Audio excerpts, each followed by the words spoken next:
Okay, I'm glad that most of y'all are here because I didn't get the email out.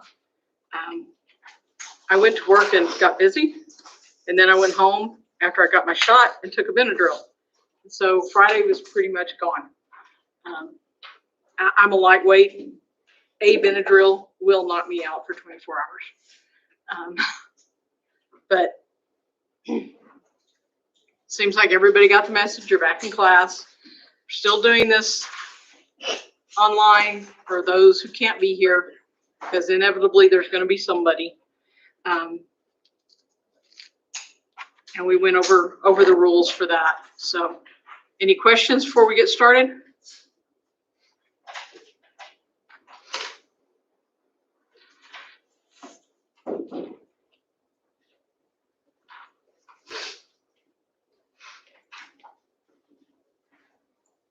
It's a little harder to find a seat now.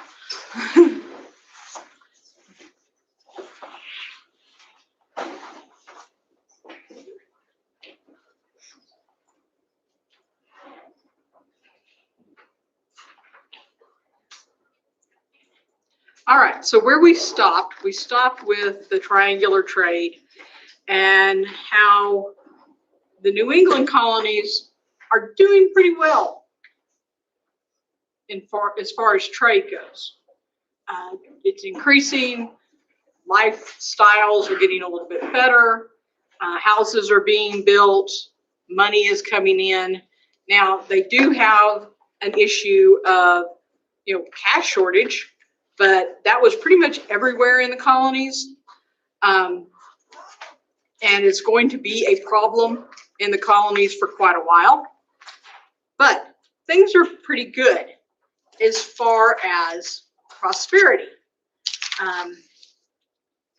They're doing all right. However, it's affecting another part of their lives: religion. Most of the Puritan colonies were Congregationalist, or the non-separating Puritans, the ones that wanted to fix the Church of England but didn't actually want to replace it. But they end up all kind of living the same as the Puritans, because they are so separated from the church across the ocean. They're fundamentalist, heavily devoted to their religion. Most read their Bible daily. They were not as dour and uptight as most of us believe from what we're taught in third grade about the Puritans in the little black suits and the women in the little white pinafores. They wore colorful clothing. They listened to secular music. Well, not music y'all would recognize, but secular music. They drank rum. They didn't drink to excess. Drunkenness was considered a sin, but drinking was not. As long as it was moderation in all things, you were good. Except for piety. You can't be too religious, but you can be a little bit of a drunk. You can be a little bit of a liar. They could excuse a lot of things. Adultery was one that they didn't excuse very often, but was an issue in the colonies. As we discussed before, the male-female ratio was not equal. There were way too many men for the women around. That led to temptation and sometimes led to sinful actions. If any of you, I don't know what you read in high school anymore. The Scarlet Letter. Do any of you know what the Scarlet Letter is? Okay, a couple of you do. That was not that far-fetched of an idea. Being publicly labeled, publicly branded. I mean, she wasn't branded. She had to wear the scarlet A of adultery, even though the man didn't. That was a common punishment. But this prosperity that they are experiencing is having its effect on religion as well. They ran a congregational form of church government, where the congregation runs the church. They do this on the basis that the church is a voluntary covenant with God.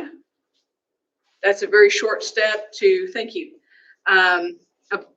to a voluntary union being a government. But they weren't Republican, or not Republican, Democratic, wrong word.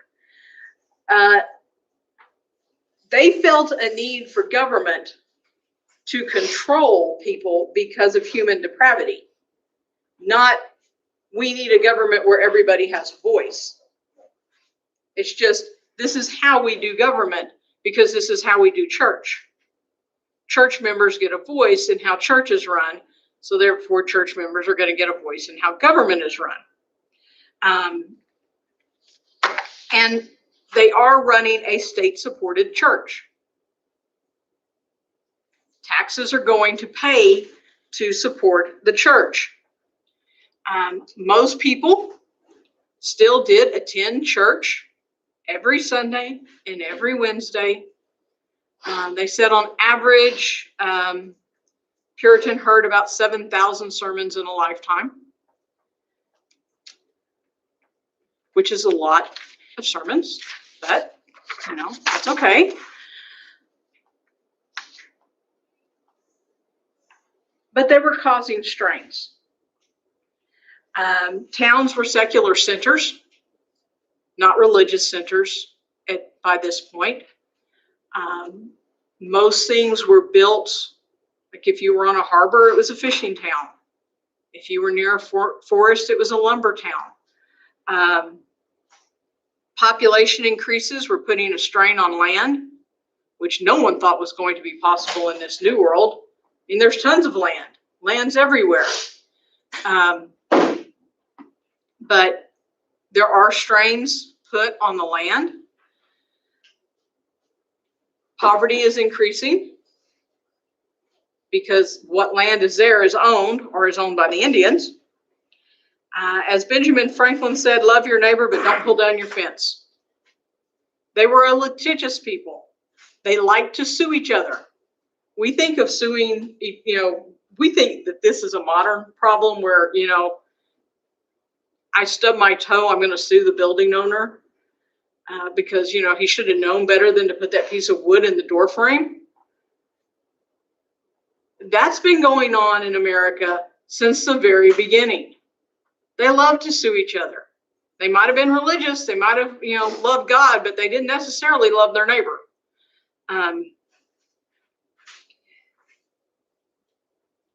Initially, fathers controlled the land until their sons were middle-aged. And then the land passed on. Late in primogeniture, they didn't follow it exactly, but sort of. So younger sons sometimes got land. Most of the time were either moved on or were forced to move on. There's also growing materialism. They're trading worldwide. They're seeing what other people have. That might be kind of fun to have myself, so I'll buy that. This simple life is kind of going by the wayside. And as the younger generation is growing up, they're lacking what they call spiritual regeneration. At a certain age, you were supposed to be able to come forward and describe your spiritual rebirth, not in a revival sense, but just a little bit more laid back than a revival. But they couldn't do it. They weren't being that religious. So the church, because if you can't do that, you can't be a church member. So the church is losing a generation of members. And at this point, that's what's running the towns. That's what's running the governments. They're secular towns, but they're still being run by the freemen, who were the church members. So they come up with a halfway membership, a halfway covenant, in order to allow these slackers to get baptism for their children. Now, they couldn't vote and they couldn't take communion, but they were still partway members in the church. Another blow to the religion happens in 1691, when the new charter for Massachusetts required that the colony tolerate all dissenters and base the right to vote on property rather than church membership.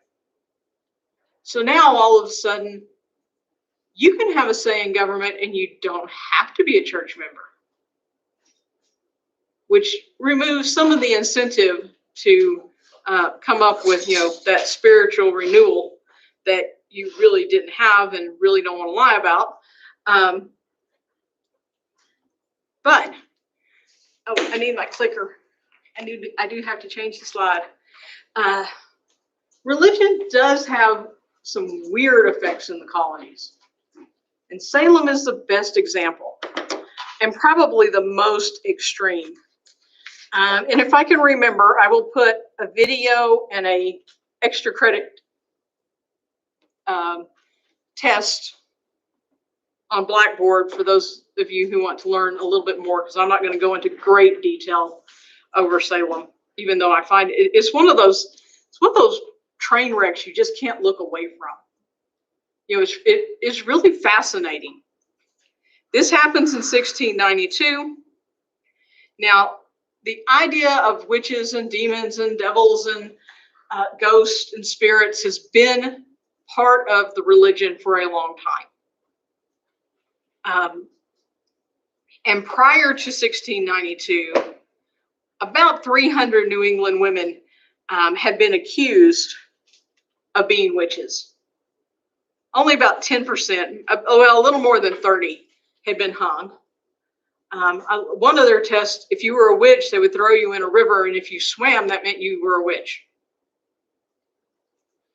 So you were going to die either way. Because if you swam to shore, maybe if you swam to the opposite shore, you could get away. But if you swam to shore where the people were, you were going to die, because now you're a witch. But they had all kinds of tests for witches. But in 1692, in a little village called Salem Village, it's now the town of Danvers. It's 8 miles from Salem town. It's kind of like, I've never understood why people, I don't like juniors. For genealogy, I think naming somebody the same name in your family more than once is mean. My family has Martha James. I believe this about towns too. Towns within 10 miles of each other should not have the same name, even if it's village and town. Anyway, so you have Salem Village, which is a farm village, and Salem Town, which is a thriving port. These 3 girls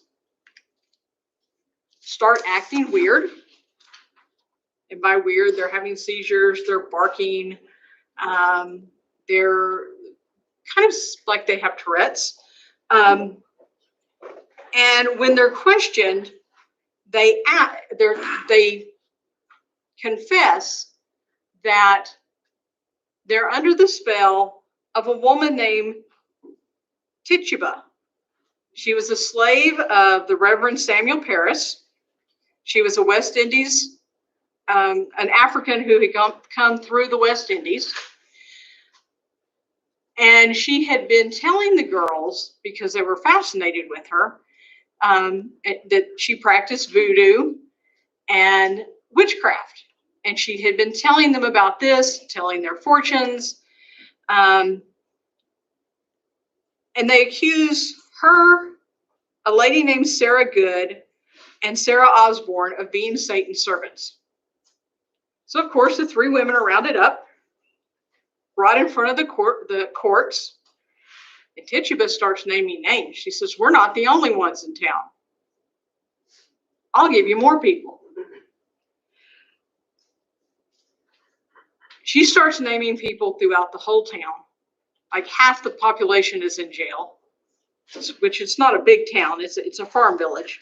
Then she starts naming people in Salem town. It goes so far as to extend to the Massachusetts governor's wife. When she gets named, he puts an end to it.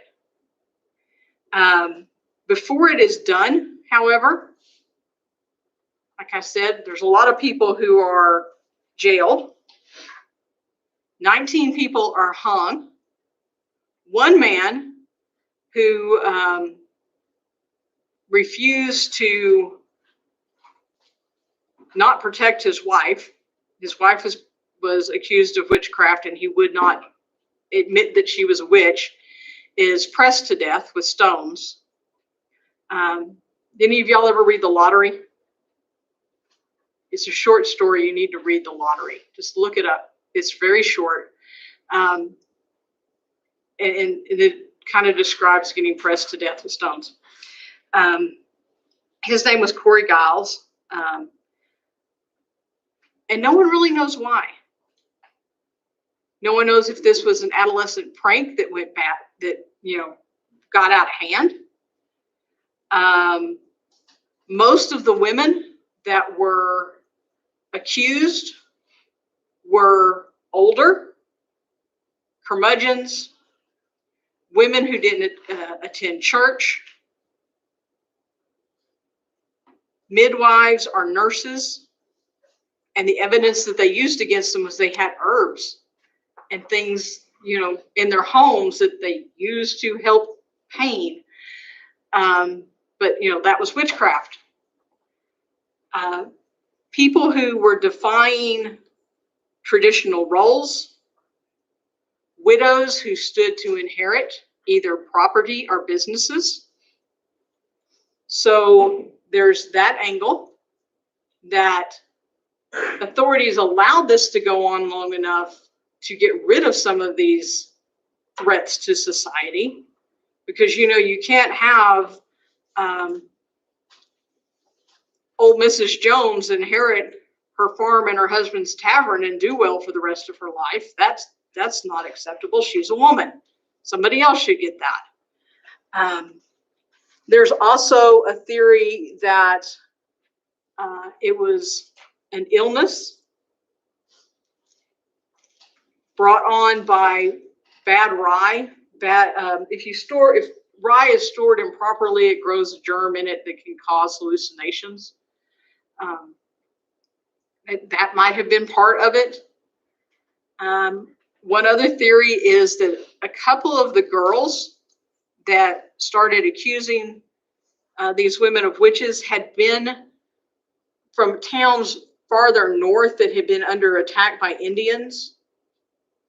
One 14-year-old girl who was asked by the judge, "Are you guilty or not?" answered him, "I've seen sights and been scared." That was her only answer. And it died off almost as quickly as it started.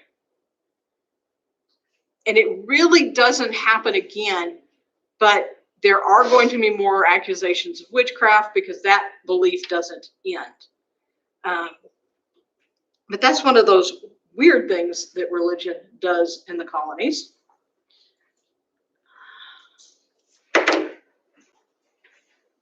Let's skip down to the middle colonies now. We've talked about the South, we've talked about the North, let's talk about the middle.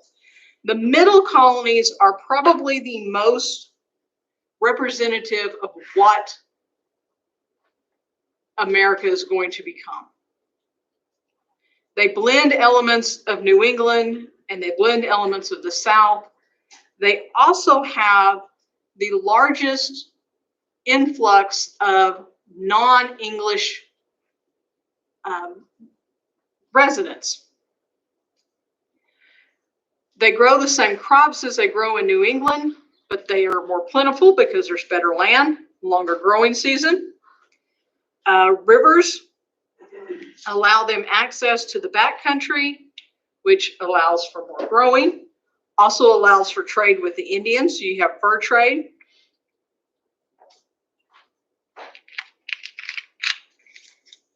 In commerce, they rival New England because they do have port cities. Philadelphia is going to become the largest city in the colony, surpassing Boston. And even though it is not a coastal city, it is a port city because there's the river that comes up to it is navigable by ocean-going ships. The land system there followed the headright system of the South. Also, with elements of the Dutch system of paltroonship that had been practiced in New York, a paltroonship gives, it's almost like a feudal system. You give a large tract of land to one person. The landlord then subleases or leases out farms to tenant workers, but he builds mills, warehouses, smokehouses, wharves, all the commercial things that the farmers are going to need for storage, for shipping, and they have to use his services. But there's still so much free land available in these middle colonies that it really doesn't pay off all that well. It does some, but not, there's too much free land to make it a good, viable system. Y'all still writing? Okay.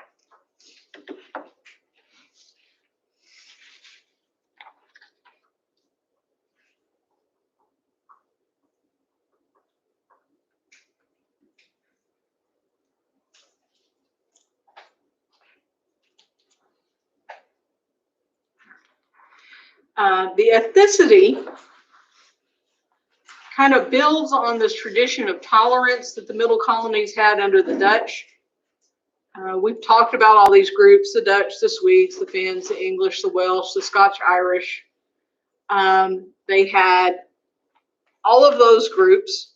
You had Dutch Reformed Church, you had Quakers, Mennonites, German Baptists, as well as some Anglicans and Puritans that have drifted one way or the other.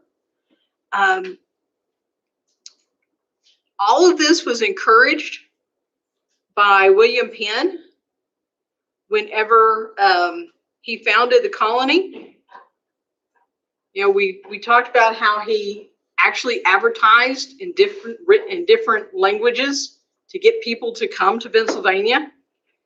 In 1683, a large group of Mennonites come and found Germantown, which is close to Philadelphia.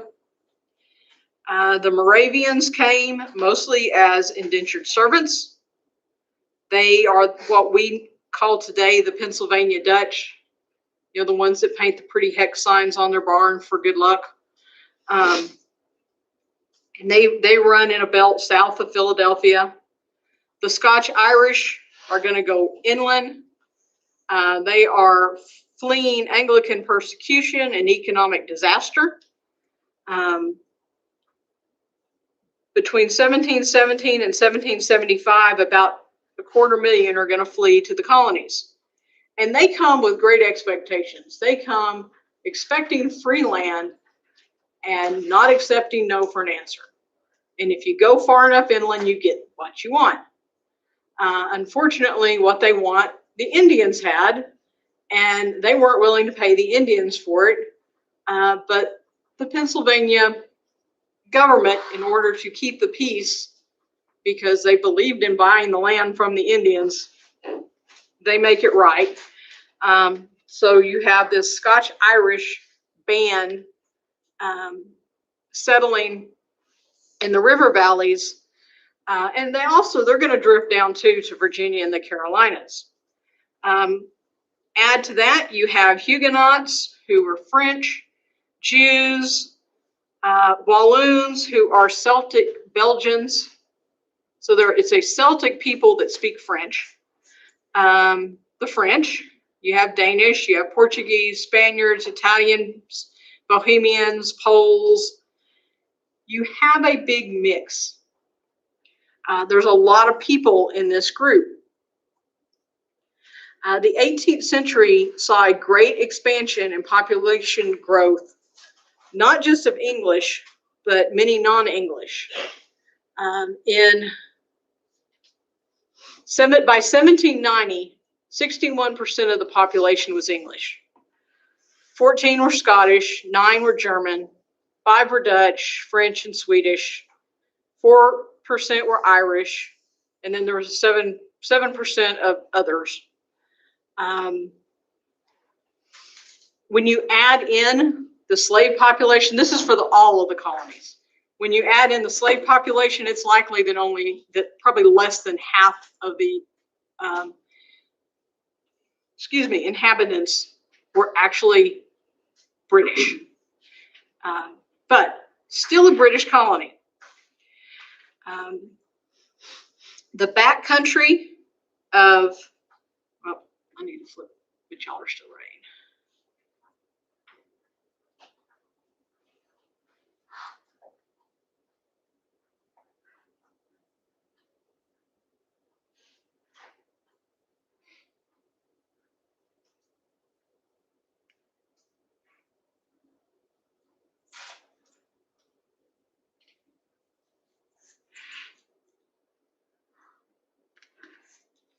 All right, the back country of Pennsylvania is going to become the launching ground to go further inland.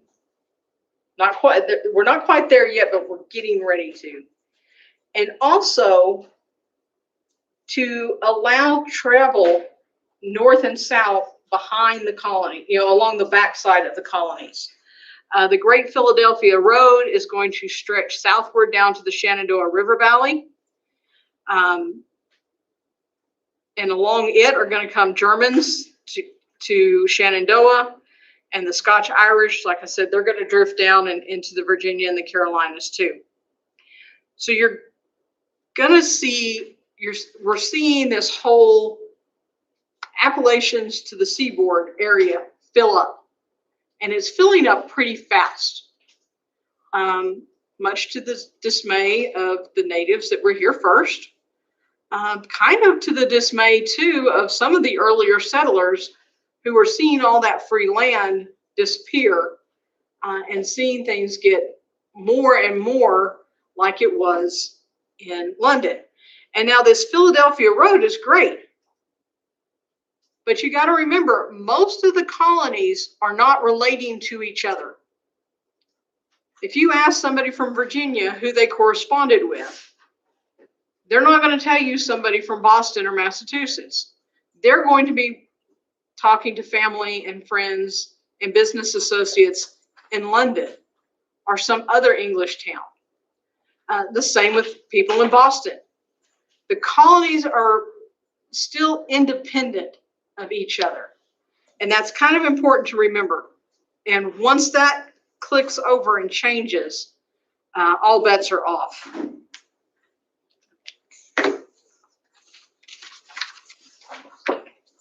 Cities are the next thing that we're going to talk about in this.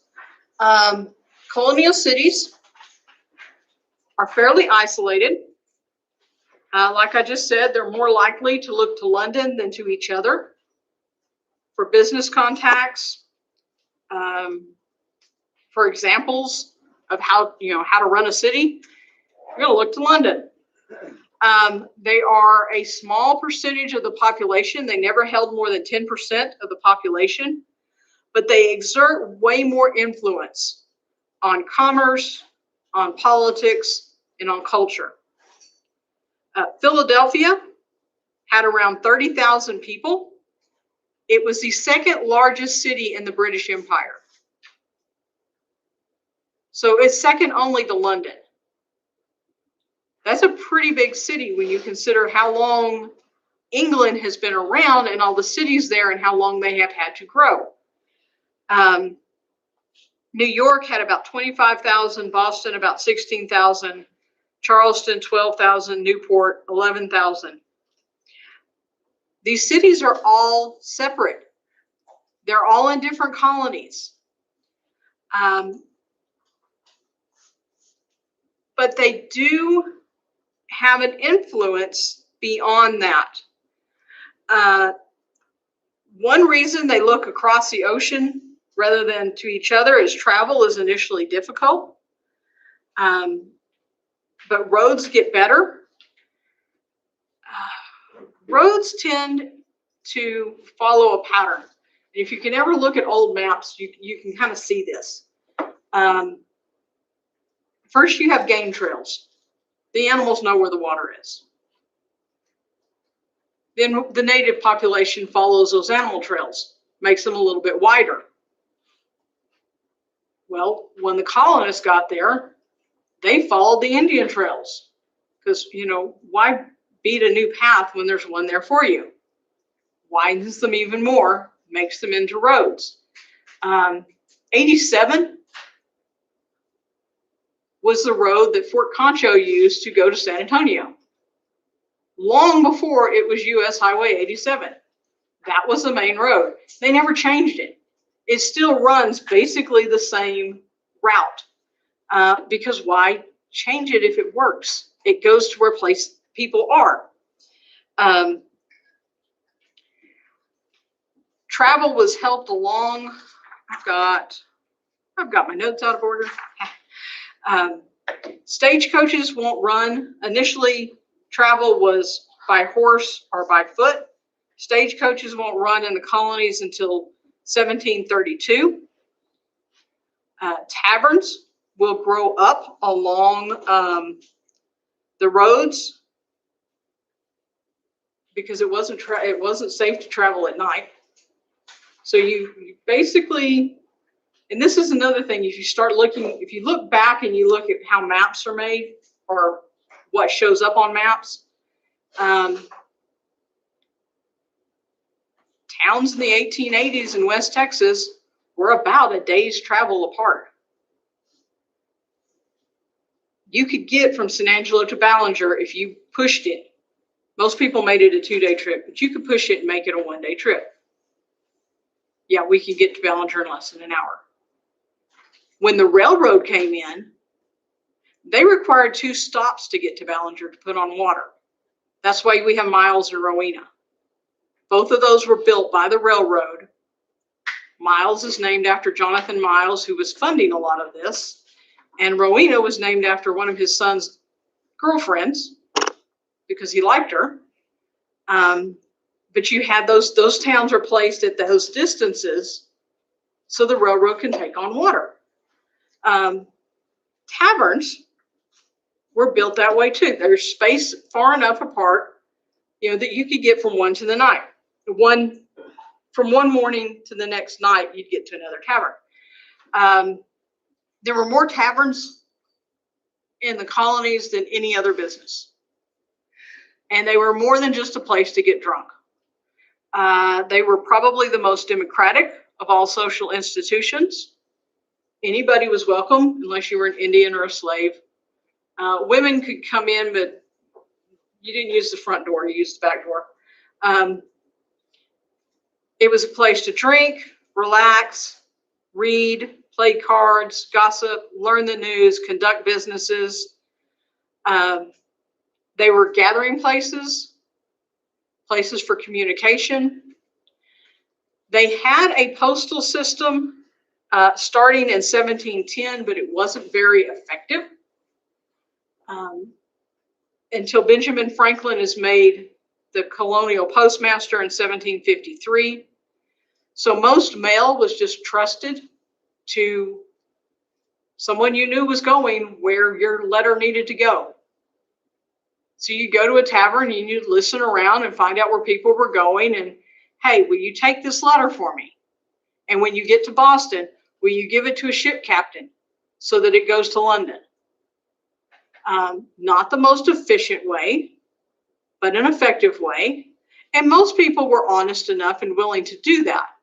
Once Benjamin Franklin becomes the postmaster, he cuts the routes, makes shorter routes, institutes night riders, lowers the rates, the postal rates, which increases volume. They also, in the colonies, had an increase in newspapers. There were 22 different newspapers in the colonies before 1745. So you have a very literate society, and you have a society that wants to know what's going on. There's no other reason to buy a newspaper if you don't want to know what's going on. Most of those were in the middle colonies. There were about 10 in the middle colonies, 7 in the New England colonies, and 5 in the South. The New York Weekly Journal, their editor, John Peter Zenger, in 1735, challenged libel laws. Now, these are English libel laws. It was, by common law, illegal to print an ill opinion of the government, which Zenger did. He published an ill opinion of a elected official. So he was sued for libel. His lawyer represented him by saying that he wasn't guilty because he printed the truth. And it's not libel if it's true. The judge disagreed, but the jury agreed. So he won the case, which emboldens others. So newspapers in the colony start to take on a little more life than newspapers in England. They're a little braver. They're a little more willing to go out there and say things that you might not say if you're in London. As far as society and politics, the cities were dominated by merchants. There's no true aristocracy in the colonies, despite the feeling of some of the people in the South. There is no true aristocracy. So the people who are dominating society are the middle merchants, retailers, innkeepers, artisans.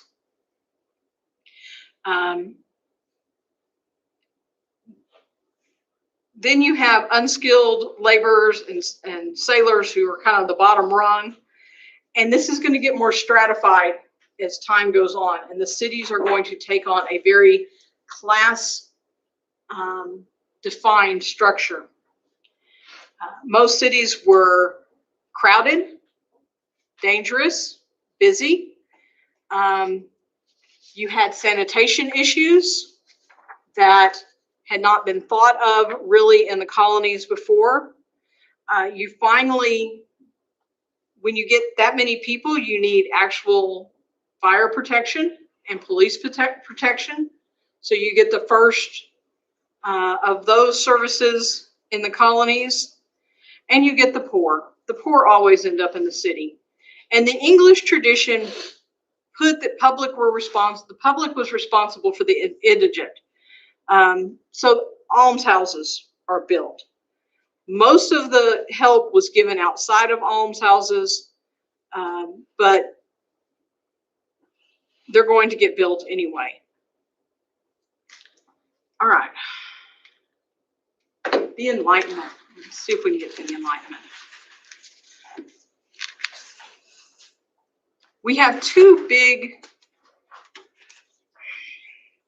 well, I'm going to call them both intellectual movements, but one is a religious movement more than it is an intellectual movement. The Enlightenment is the intellectual movement. And this starts in the middle of the 18th century. It is similar in some ways to the Renaissance, where people are starting to want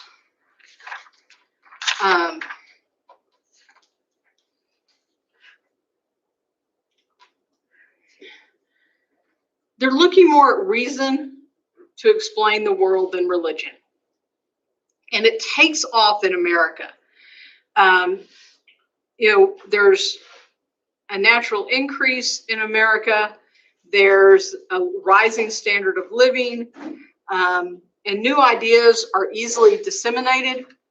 So these ideas of the Enlightenment will take root pretty quickly. Unlike the Renaissance, the Enlightenment is going to discard orthodox religious beliefs. They're not discarding God, but they're going to change the relationship. They, instead of orthodox religious beliefs, they focus on reason, rational inquiry, observation, experimentation, calculation. And it starts with this scientific revolution. First, Copernicus proves the heliocentric system of the universe, which takes the Earth out of the center and puts the sun there. Also takes God out of the center, since God created the Earth. But, there's no saying God didn't create the sun as well.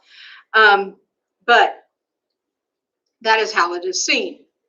And then Newton puts forth theory of gravitation, his mathematical principles of the natural philosophy in 1687, describing a mechanistic universe.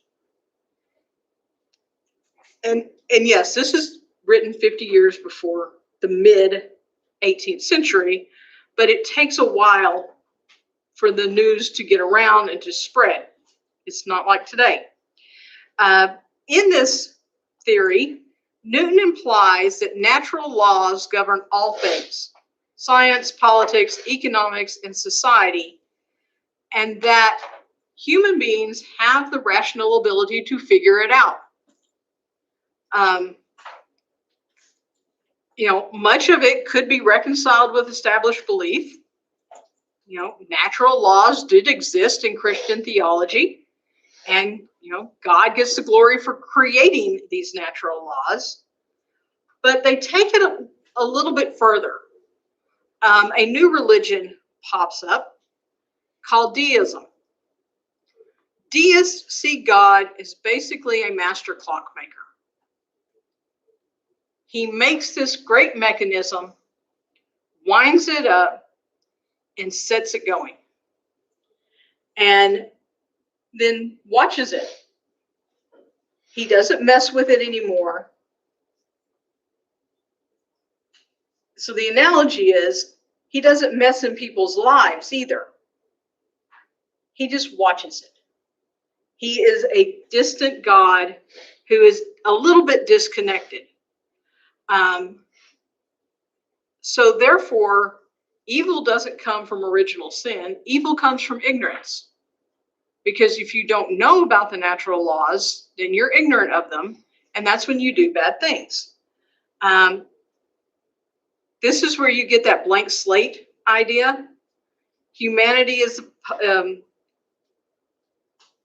Enlightenment thinkers believe that humanity was largely a product of its environment, that you are born with as a blank slate, and that you're educated to become a good person. If you can improve reason, which is the highest virtue, you're going to improve society. That's written by Locke.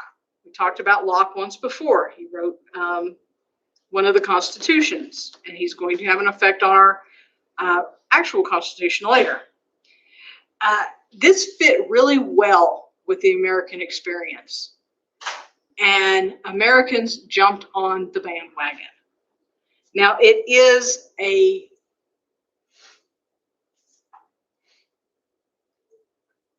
my brain just went blank. Intellectual movement. So it's not a movement of the masses, but it is an intellectual movement. But you start seeing all of these inventors coming out of the woodwork. John Winthrop Jr., who was a 3-time governor of Connecticut, was one of the first scientists. His work in chemistry led to his inclusion in the Royal Society of London. He likely owned the first telescope in the colonies. His son, John Winthrop, was a professional scientist and a Harvard professor. He studied in calculus, astronomy, geology, chemistry, electricity. David Rittenhouse from Philadelphia made the first telescope in America. He was a clockmaker and a self-taught scientist. John Bartram worked in plant life. And then there's Benjamin Franklin. Benjamin Franklin is the poster child for the Enlightenment. He was born in 1706. It's okay. Owned a print shop before he turned 24. Printed newspapers, printed an almanac. By the time he retired at 42, he had started a library, a fire company, the University of Pennsylvania, and the American Philosophical Society. He devoted his life to science. He was born or raised a Presbyterian, but became a deist. He gave up on Calvin. He could not believe that God, condemned people from birth by predestination, and that by reason anybody could find their way to God and to salvation.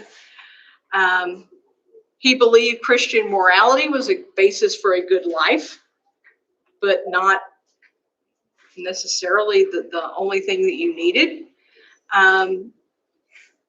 But he saw in the Enlightenment great hope.